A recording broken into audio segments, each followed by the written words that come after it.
கம்பெனியில் ஜாப்பில் இருக்கேன். என் குதிரை வந்து உன்னை வந்து இப்போ கூட்டிகிட்டு வந்திருக்கு. அப்படி இல்லையடமான நான் கனவுல வந்தனா இல்லையா? அதனால் வந்து உன்னோட இருப்பிடத்துலேருந்து வந்து நான் கருப்பசாமி உனக்கு நல்லபடியாக உனக்கு வழியேற்றி கொடுக்குறேன் அப்படின்னு உனக்கு நான் ஒரு கையில் பொருள் கொடுத்தேன்ல. அதனால் இன்னையிலேருந்து நீ நினச்ச மாதிரி என் சகோதரன் உன்னோட இருப்பிடத்துக்கு வந்துட்டேன். அப்படி இருக்கும்போது உனக்கு வந்து ஒருத்தர் ஏமாத்தினா நான் விட்டுற மாட்டேன். அதனால் நம்பி எல்லாம் எழுதி கொடுத்து இப்போ ஏமாற்றம் வர மாதிரி என் கண்ணுக்கு தெரியுது. அப்படி இல்லையா? அதனால் உனக்கு ஏமாற்றம் எங்கேயுமே ஏமாற்றம் இருக்கக்கூடாது. அந்த மாதிரி கருப்பசாமி உருவாக்குனா போதும்ல? சரி, போய் காலைல விழுந்துட்டோம். இப்படி வந்து கனவுல வந்து கொடுத்தனோ அதே போல் உனக்கு நான் பாதுகாப்புக்கு நான் கூட நின்று என் சகோதரனும் கூட வந்து எந்த வித பிரச்சனையும் இல்லாமல் நான் கருப்பம் காப்பாற்றி கொடுத்து நிம்மதியான வாழ்க்கையும் உனக்கு உருவாக்கி கொடுத்து 4 பேருக்கு போல் இப்போ இருக்கிற மாதிரி அந்த கடனையும் கட்டி உன்னோட சொத்து உனக்கே எழுதி கொடுக்க சொல்லி என் பணத்தை மட்டும் கொடுத்துரு. உன்னோட மச்சான் வந்து கொடுக்கறதுக்கு இரு மனசாக இருக்கேன். அன்னைக்கு ஏதோ ஓகேன்னு சொல்லிட்டேன். ஆர்வ கோளாறில் எழுதியும் கொடுத்துட்டேன். இப்போ வந்து ரேட்டு நல்லா எச்சு போகுது. 1 ஏக்கர் நிலம் வேறு இருக்குது. அதனால் வந்துட்டு இப்போ என்ன பண்ணுறது அப்படின்னு பணத்தை கொடுத்தாலும் ஒரு திருப்தி இல்லாமல் இருக்கிறேன். அதனால் மாற்றி உன்னோட இடமே உனக்கு அமைச்சு கொடுத்தா போதுமில்ல? நான் அமைச்சு கொடுத்து செய்கிற தொழிலும் உனக்கு நிம்மதியான தொழில் தான் கொடுத்துருக்கேன்ல. அதே போல் உனக்கு நிம்மதியான தொழில் கடனையும் கட்டி இருக்கிறக்கு அங்கீகாரமும் உனக்கு வீடும் வாங்கி கொடுத்து 4 பேருக்கு போல் வாழ வச்சா போதுமில்ல? நான் அமைச்சு தரேன்படி. வீட்டில் பிரச்சனை பண்ணியிருக்காங்கல்ல. எல்லையில் வந்து ஃபஸ்ட் டைம் கத்தி எடுத்துகிட்டு வந்தேன். சரி கருப்பா நீ பார்த்துக்குன்னு விட்டுட்டேன். மறுபடியும் வெட்ட வரேன்னு அடியால் கொடுத்து வராங்களே, நீ தான் கேட்கணும். அதைத்தான் இப்போ நானே ஒரு முடிவு சொல்லிட்டேன். கிட்டவ மேலே ஒரு டைம் மன்னிப்பு விட்டேன். நான் போகல, நீ தான் பார்க்குறேன். நான் தான் பார்த்துக்கிறேன்ட்டானே. இப்போ நான் உன் வாசலுக்கு வந்ததே அதுக்கு தான். தனி வீட்டில் அப்பா அம்மா பயப்படுறாங்க. ஏமாத்துறதுக்கோ இல்லை மிரட்டுறதுக்கோ உன்னையெல்லாம் கருப்பசாமி உனக்கு நான் வாய்ப்பே கொடுக்க மாட்டேன். எல்லைக்கும் வரக்கூடாது. சரி, அப்போ ஒன்று பண்ணு. எனக்கு வர்ற ஞாயிற்றுக்கிழமை அன்னைக்கு வேணாம், வர்ற அமாவாசை அன்னைக்கு எனக்கு ஒரு பறவையும் எனக்கு ஒரு மாலை ஒரு பாட்டில் இதை மட்டும் வாங்கிட்டு வா. உன்னோட எல்லைக்கு வர்றதுக்கு இல்லாமல் நான் கருப்பசாமி உனக்கு நான் அமைச்சு கொடுத்தேன். யாருமே எல்லைக்கு நல்லதுக்குன்னு எண்ணெயிலேருந்து வரமாட்டேன். இதை கொண்டுட்டு போய் அமாவாசை வரைக்கும் நீ தான் எனக்கு ஒரு முடிவு அப்படின்னு சொல்லி போகையில் என்னோடய சகோதரங்கிட்ட கொண்டு சூளத்தில் குத்திடும். சரியா? குத்திட்டு நீ திரும்பி பார்க்காம போகும்போது கூட இருக்கணும். அதுக்கு உடம்பு போகிறாங்க. நான் தான் சொல்லிட்டேனே. சொல்லிட்டீங்க. அதுவும் கனவுல வந்து காமிச்சிருச்சு. அதே போல் வர்ற அமாவாசைக்கு கொண்டாந்து பறவையை கொண்டாந்து எனக்கு நான் சொன்ன மாதிரி செஞ்சிரு. சரி.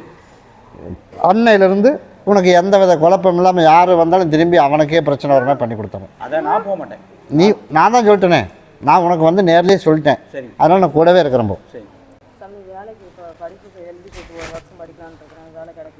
அப்படியா? சரிப்பா, நீ எதிர்பார்த்த மாதிரியே நான் கருப்பசாமி உனக்கு நல்லபடியாக உனக்கு நீ படிக்கிறதுக்கு உண்டான முயற்சி எடுக்கலாம். அதுக்கு உண்டான வேலையும் கருப்பசாமி உனக்கு நான் அமைச்சு கொடுத்துட்றேன். வர்ற அமாவாசைக்கு தீர்க்கமான ஒரு முடிவு சொல்லிடுறேன். ஆனால் அதுக்கு முயற்சி பண்ணு. சரியா? கருப்பசாமி மறுபடி வழக்காடி பார்த்ததில் எந்த ஒரு மறுபடி ஈரோடு முயற்சி. கருப்பசாமி உன்னுடைய குடும்பத்தை போய் பார்த்ததில் எல்லாம் ஓரளவுக்கு நான் கொடுத்தும் ஆனால் நிம்மதி இல்லையப்பா.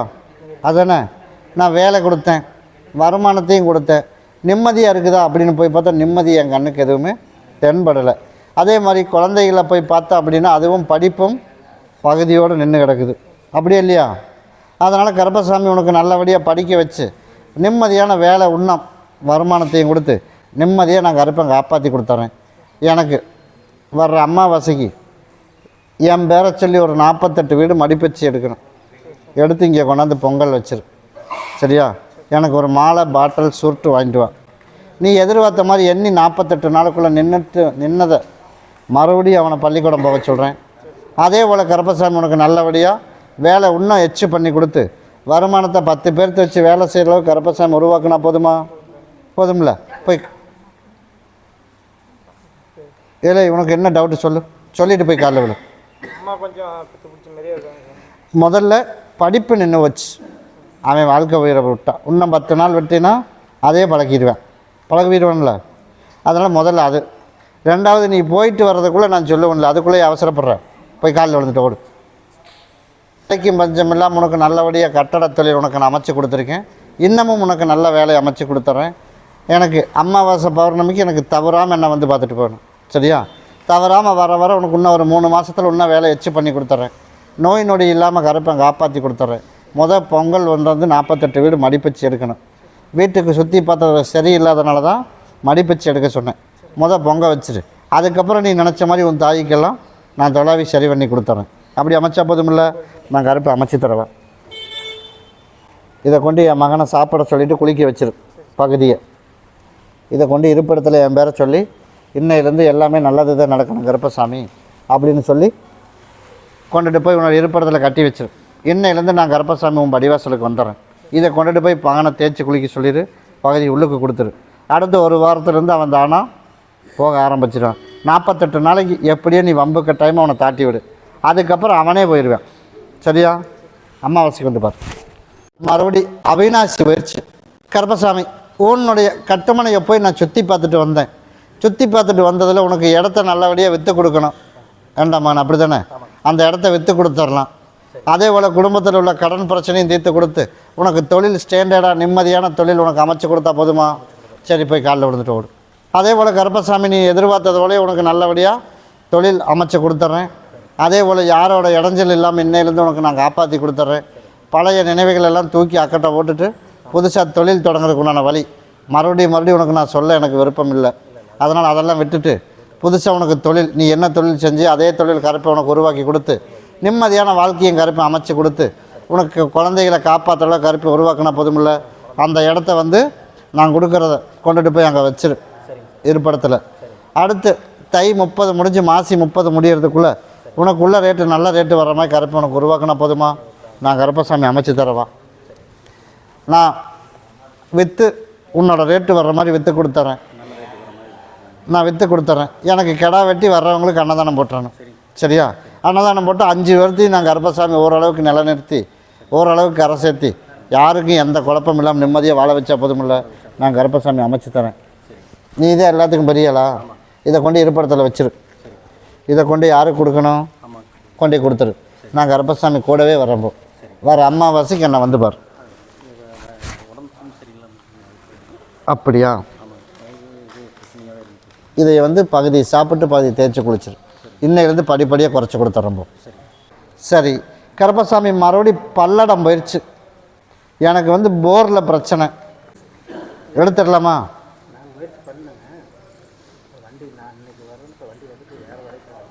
அந்த இடைஞ்சல் அங்கே ஒன்று இருக்குது. நீ ஆரம்பிக்கும் போது ஒரு பறவை மட்டும் அறுத்து ஊற்றிடணும். சரியா? எந்த முன்னா நின்று அறுத்து ஊற்றுவேன்? வடக்கு முன்னா தான் நின்று அறுத்து ஊற்றணும். சரியா? முதல்ல அறுத்து ஊற்றிருக்கியா? எப்போ ஊற்றுன? அது எப்படி என்ன கேட்காம நீ அறுத்து ஊற்றுன? அறுத்து ஊற்ற சொன்னேன். எந்த திசைன்னு சொல்லலையா? போட சொல்லிட்டேன். இப்போ வடக்கு திசையில் தான் போட சொல்கிறேன் சகோதரன். அதனால் மறுபடியும் ஒன்று ஊற்றணும். சரியா? கனி போட்டேன். நீ சந்தேகப்பட்டது உண்மைதான். எடுத்து போட்டதுனால எந்த தப்பும் இல்லை. ஆனால் சந்தேகப்பட்டது உண்மைதான். ஏதோ ஒரு ஓரமாக ஓடிச்சில்ல, அதனால் அது உண்மைதான். அதனால் நீ பறவை மட்டும் வர்றதுக்கு 1 மணி நேரத்துக்கு முன்னாடி எந்த திசையில் நின்று அறுத்து ஊற்றுவேன்? திரும்பி பார்க்குறதே வடக்கு பார்த்து தான் நின்று அறுத்து ஊற்றணும். அதை சுற்றி கொண்டுட்டு போய் ஊற்றிட்டு ஒன்று ஓடுற தண்ணியில் கொண்டுட்டு போய் விட்டுரு. சரியா? ஏதோ ஒரு பக்கத்தில் கொண்டு போய் போட்டுரு. அப்படி இல்லைன்னா உன்னோட போரெல்லாம் கொண்டு போட்டுட்டு எல்லாம் முடிச்சுட்டு அந்த அன்னைக்கு பொழுதுக்குள்ளே கொண்டுட்டு போய் போட்டுறணும். சரியா? நீ எதிர்பார்த்த மாதிரி செலவில்லாமல் அதிலேருந்து ரிலீஸ் பண்ணி கொடுத்துறேன். அதைத்தான் இப்போ நானும் சொல்கிறேன். இப்போ நைட்டு இருக்குது. நான் பகல் நைட்டுன்னு உனக்கு டைம் குறிக்கலையே. இப்போ வர்றதுக்கு 1 மணி நேரத்துக்கு முன்னாடி பண்ணிட்டுருக்கேன். நைட் நேரம் என்னால் போக முடியல. அதை கொண்டுட்டு போய் வீட்டுக்குள்ளே கொண்டு போகாமல் வெளியில் நாய் தூக்கிட்டு போகாமல் வச்சிரு.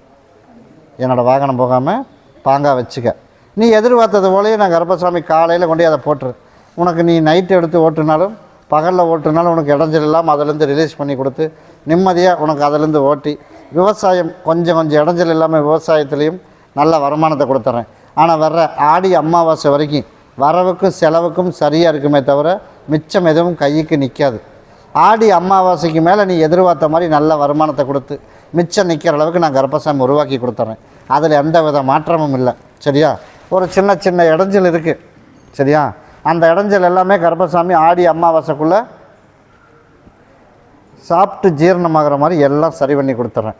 எல்லாம் முடிச்சுட்டு ஆடி அமாவாசைக்கு மேலே நீ எதிர்பார்த்தது எந்த காரியம் எடுத்தாலும் சரி, அந்த காரியம் உனக்கு வெற்றியாக நடத்தி கொடுத்து 4 பேர் உன்னை மதிக்கிற அளவுக்கு அதே ஏரியாவில் கருப்பசாமி உனக்கு உருவாக்குனா போதுமா?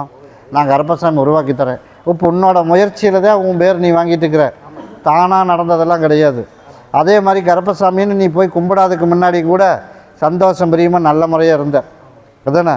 என் காலடி எப்போ வந்து விழுந்து அன்னையிலேருந்து படிப்படியாக கஷ்டமாக இருக்குது, அப்படி தானே? யோசனை தோணுதா தோணலையா? அதனால் 10 பேர்த்த கூட்டிகிட்டு போய் நல்லது நடந்தாலும் எனக்கு வந்து நல்லது நடக்கலையே கருப்பசாமி, அப்படி தானே? என்னோடய மகனோட ஆலயத்துக்கு எவ்வளோ நாள் போயிருந்திருப்பேன்? 5 வருஷம் அங்கே போயிட்டுருக்கேன்.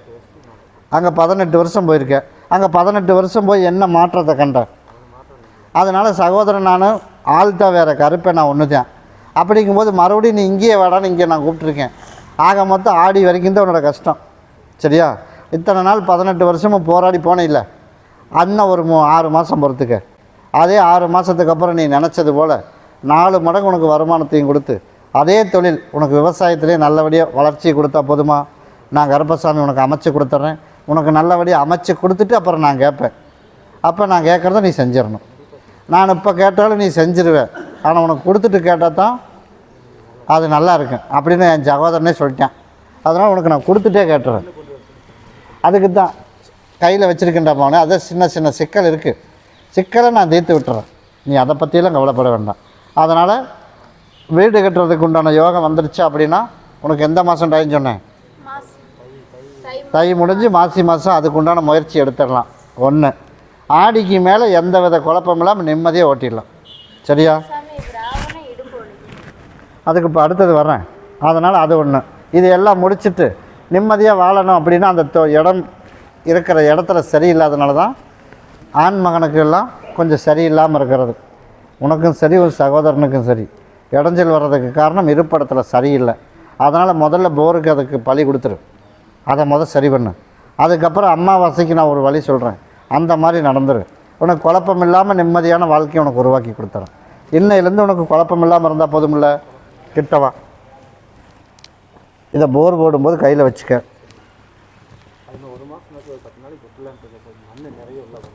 அப்படின்றியா? சரி, அமாவாசை முடிஞ்சு வளர வரையில் போட்டுரு.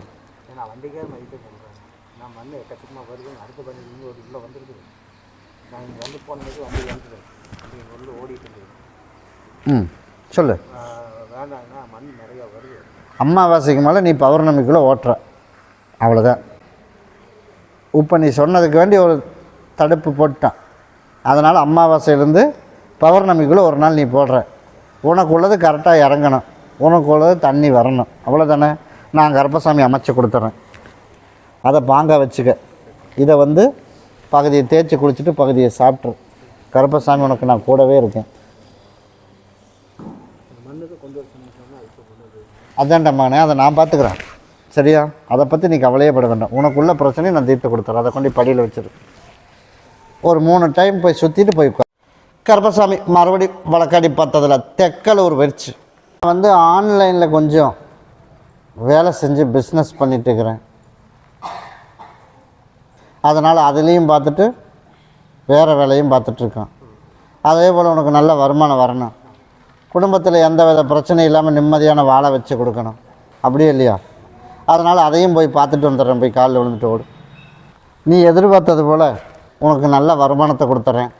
நீ நினச்ச மாதிரி பிரச்சனை இல்லாமல், யாரோட பிரச்சனை இல்லாமல் நல்லபடியாக வாழ வச்சும் கொடுத்துட்றேன், சரி? ஆனால் இந்த ஆன்லைன் பிஸ்னஸ் ஆகாத இடமானே, அதை நீ நல்ல முறையாக இருக்கும்போதே நீ ஸ்லோ பண்ணிடு. இப்போ முதல்லையே மன உளைச்சல், முதல்லையே குழப்பம், இப்படி தானே? அதனால் நீ ஒரு ஆளுக்கு பயந்து நிம்மதி இல்லாத வாழ்க்கை இப்போவே ஓடிட்டுருக்குது, இருக்கா இல்லையா? வெளியில் வேணால் நான் சந்தோஷம் பிரியமாக இருக்கிறேன் அப்படின்லாம், உள்ளுக்குள்ளே ஒவ்வொரு நாளும் ஒவ்வொரு பிரச்சனை புதுசாக வருமா, இல்லை வராதா, இல்லை நம்ம எந்த இடைஞ்சலும் வராதா, இப்படின்னு பல குழப்பத்தில் இருக்க. அதனால் அந்த பிஸ்னஸை நீ நிப்பாட்டிடு, சரியா? வர அமாவாசைக்குள்ளே நீ எப்படி கணக்கு பண்ணுவீன்னு எனக்கு தெரியாது. இல்லைன்னா பெருசாக கொண்டுட்டு போய் கேஸ் வரைக்கும் கொண்டு இழுத்து விட்டுறேன். இப்போ இருக்கிற பிரச்சனையே தீராமல் கிடக்குது. அதனால் உனக்கு நிம்மதியான வாழ்க்கை, நீ இப்போ போகிற தொழிலுக்கு உனக்கு நல்லபடியாக அமைச்சு கொடுத்துட்றேன். உனக்கு நிம்மதியான வாழ்க்கையும் அமைச்சு கொடுத்துட்றேன். நம்ம பேர் சொல்கிறதுக்கும் கருப்பை உனக்கு உருவாக்கி கொடுத்துட்றேன். 4 பேர்த்து போல் நிம்மதியான வாழ்க்கை வாழ முடியுமா அப்படின்னா வர்ற ஆடி மாதம் வர்றதுக்குள்ளே உனக்கு எந்த வித பிரச்சனை உன் சைடுலேருந்து வராது, உன் சைடுலேருந்தையும் பிரச்சனை வராது. நிம்மதியான வாழ்க்கையை கருப்பை உருவாக்குனா போதுமா? நான் உருவாக்கி தரவா? உனக்கு பூ கட்ட தெரியுமா? எனக்கு வர்ற வியாழக்கிழமை அன்னைக்கு என் சகோதரன் 21 பேர்த்துக்கு உன் கையில் கட்டி கொண்டாந்து போட்டுறணும். சரியா? என்ன 21 நாளுக்குள்ளே உன் சைடுலேருந்து வர பிரச்சனையை சுத்தமாக வர்றதுக்கு இல்லாமல் நான் நிப்பாட்டி கொடுத்துட்றேன். உன்னி நம்ம வாழ்க்கையில் பயப்படாமல் நான் குடும்பம் நடத்துறதுக்குண்டான வழி கருப்பை உருவாக்கினா போதும்ல, நான் உருவாக்கி தருவா. இதை கொண்டு இருப்படத்தில் வச்சுக்க. சரியா? அதை எல்லோரும் 2 பேரும் சாப்பிட்றணும். நான் கருப்பசாமி கூடவே இருந்துடுறேன். இதை ஒன்றை மட்டும் நான் சொன்னதை கரெக்டாக கடைப்பிடிச்சிரு. உனக்கு எந்த வாழ்க்கையில் எந்த பிரச்சனையும் இல்லாமல் நான் உனக்கு அமைச்சு கொடுத்துறேன். கருப்பசாமி மறுபடி உத்தரவிட்டு துருவா வழக்காடி பார்த்ததில் மதுரை பயிற்சி உன்னுடைய கட்டுமனையை போய் நான் சுற்றி பார்த்துட்டு வந்தேன். சுற்றி பார்த்துட்டு வந்ததில் யாருக்கு என்ன முடிச்சு வைக்கணும்? மகளுக்கு முடிச்சு வைக்கணும். முடிச்சு வச்சிடலாம்ல, போய் காலில் விழுந்துட்டு வா. அதே போல் கருப்பசாமி, சரிப்பா, நல்ல வரனா உனக்கு தேடி நீ எதிர்பார்த்தது போல் வர்ற இந்த ஐப்பசி இல்லை, முடிஞ்சிச்சு. கார்த்திகை பிறந்துருச்சு. அடுத்த கார்த்திகை ஜோதி விளக்கு ஏற்றும் போது இந்த ஜோதியை விட்டுரு. அடுத்து கார்த்திகை ஜோதி வர்றதுக்குள்ளே உனக்கு எதிர்பார்த்த மாதிரி நல்ல பிள்ளைய நானே உனக்கு மகனாக தேடி உனக்கு தேடி கல்யாணம் பண்ணி வச்சு நிம்மதியான வாழ்க்கையை நான் கருப்பை உனக்கு உருவாக்கி கொடுத்து 4 பேர் மதிக்கிற அளவுக்கு உன்னைய திருமணம் பண்ண வச்சா போதுமில்ல, நான் கருப்பசாமி உருவாக்கி கொடுத்துட்றேன். கடன்லேருந்து மீட்டு கொடுத்து 4 பேர்த்து போல் மதிக்கிற அளவுக்கு உனக்கு இன்னையிலேருந்து நான் அமைச்சு கொடுத்துட்றேன். அது வரைக்கும் எனக்கு ஒரு கனிமலையும் எனக்கு ஒரு ரோஜா பூ மலையும் தவறாமல் எனக்கு கொண்டாந்து கொடுத்துடணும். கொடுத்துருவீல்ல? அமாவாசை பௌர்ணமிக்கு தவறாமல் எனக்கு கொண்டாந்து கொடு. நீ தொழாவை முடித்து அடுத்த 5 மாதத்துக்குள்ளேயே உனக்கு நல்ல வரணம் முதல்ல அமைச்சிட்றேன். அது நல்லா இருக்குதுன்னா நீ தேடி அமைச்சிரு. இல்லைன்னா அடுத்த கார்த்திகை வரக்குள்ளே உனக்கு நான் தொழாவி அமைச்சு கொடுத்துட்றேன். நீ தொழாவியெல்லாம் போக வேணாம், தானாக தேடி வரும், நான் உனக்கு அமைச்சு கொடுத்துட்றேன். அதை இருப்படத்தில் கொண்டு வச்சிரு. இது எல்லோரும் உள்ளுக்கு சாப்பிட்றோம். கூடவே வரம்போ அம்மாவாசைக்கு என்னை வந்து பார். கருப்பசாமி மறுபடி சிவகங்கை வரிச்சு. கருப்பசாமி உன்னுடைய கட்டுமனையை போய் நான் சுற்றி பார்த்துட்டு வந்தேன்ப்பா. சுற்றி பார்த்து வந்ததில் பேச்சுவார்த்தை தான் நடந்துகிட்ருக்குது. அப்படி தானே? வர்றன்னு பகுதி பேச்சு வருது, மறுபடியும் நின்றது. பேசினாலே பேசலையா? என்ன பேசினா? வரலன்றான். அதைத்தான் நானும் சொன்னேன். முதல்ல பேச்சுவார்த்தையே இல்லை, நான் இன்னும் 1 மாதம் போடுறானே, இப்போ பேச்சுவார்த்தை, இப்போ வர்றனுங்கிற மறுபடியும் யோசிக்கிறான். அதானே நான் சொன்ன டைம் 3 மாதத்துக்குள்ளே, இப்போ 30 நாள் கூட ஒன்றும் முடியல. அப்படி தானே? நான் 3 மாதத்துக்குள்ளே எப்படி போனாலும் அதே போல் உனக்கு திருப்பி கூட்டிகிட்டு வந்து விட்டால் போதுமில்ல. நான் கருப்பசாமி உனக்கு தாயின் தகப்பனாக இருந்து உனக்கு சப்போர்ட் அப்படின்னு பார்த்தா யாரும் இல்லை. அதனால் உனக்கு நான் தாயின் தகப்பனாக இருந்து உனக்கு குழப்பம் இல்லாமல் உனக்கு நான் கூட்டிகிட்டு வந்து விட்டுட்டு அதுக்கப்புறம் நான் கேட்பேன். அப்போ செஞ்சிருவீல்ல? அதே போல் வர்ற அம்மாவாசைக்கு என் பாதத்தில் விளக்குற மாதிரி எனக்கு ஒரு மாலை பாட்டில் சுட்டு வாங்கிட்டு வந்துடு. நீ எதிர்பார்த்த மாதிரி 3வது மாதத்துக்குள்ளே அவள் போனவள் வந்துடுவாள். அதை பற்றி கவலையே பட வேண்டாம். சரியா? ஆனால் என் வாக்கில் நான் எப்படி இருப்பேன்னா, நான் கரெக்டாக இருப்பேன். நீ எப்படி இருப்ப? வந்தாலும் கரெக்டாக தான் இருக்கணும். இருப்பில்ல? என்ன பிரச்சனையாச்சும் அந்த பிரச்சனை இப்போ சரக்கு அடிக்க மாட்டேன் அப்படின்னு என்கிட்ட சொல்லிட்டு போனேன். இப்போ வரைக்கும் அடிக்கிறது இல்லை. அதனால் உனக்கு நான் பேச வச்சுருக்கேன், வரேன்னு சொல்ல வச்சுருக்கேன். நீ மீண்டும் வந்து வாழ வச்சிட்றேன். மறுபடியும் நீ வந்து அதை கையில் தொட்ட அப்படின்னா மறுபடியும் பிரிஞ்சு போயிடுவேன். அதனால் நீ எப்படி இருக்கணும்? அதனால் நீ கரெக்டாக இருந்த அப்படின்னா உனக்கு அடுத்த 90 நாளுக்குள்ளே நீ நினச்ச மாதிரி இன்னும் ஒரு 45 நாள் தான் இருக்குது. அதுக்குள்ளே உனக்கு நான் கருப்பை அமைச்சு கொடுத்துறேன். அதை பாங்காக வச்சுக்க. இதை உள்ளுக்கு சாப்பிட்டு தேய்ச்சி குளிச்சிரு. கூடவே வரம்பா.